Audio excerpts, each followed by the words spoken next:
কোটা সংস্কার আন্দোলনের সহিংসতায় খুলনায় এ পর্যন্ত ৪ মামলায় ১০৪ জনকে গ্রেপ্তার করেছে পুলিশ।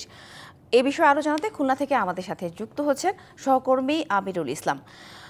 আমিরুল, সহিংসতার দায়ে কোনো সাধারণ মানুষকে গ্রেপ্তার করা হচ্ছে কিনা কিংবা গ্রেপ্তার আতঙ্ক বিরাজ করছে কিনা জানাবেন বিস্তারিত।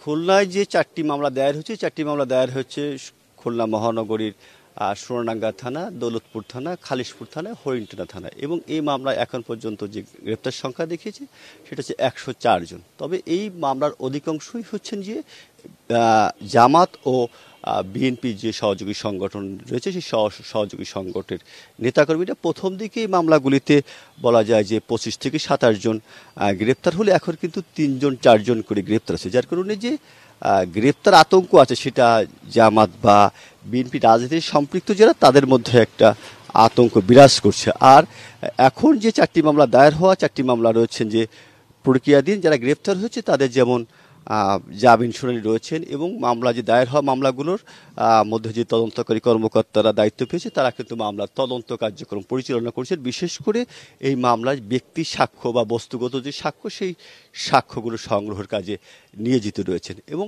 এখানে থাকছেন যে বিশেষ করে যে মামলা ৪টি দায়ের হয়েছে, মামলা ৪টির মধ্যে রয়েছেন যে বেআইনি সমাবেশ ঘটানো এবং এখানটায় জনমনে আতঙ্ক সৃষ্টি করে উস্কানি দেওয়া, এবং এই উস্কানির সঙ্গে সঙ্গে থাকছে যে বিশেষ করে যে যান চলাচলে বাধা সৃষ্টি করা, যার কারণে সঠিক তদন্তের মধ্য দিয়ে যে প্রকৃত সত্য উদ্ঘাটন হবে, প্রকৃত দোষী যারা যদি থেকে থাকে তারা আইনত, এমনটাই প্রত্যাশা খুলনা অঞ্চলের মানুষের। এটা ছিল সর্বশেষ অবস্থা। সাথী, ধন্যবাদ আমিরুল।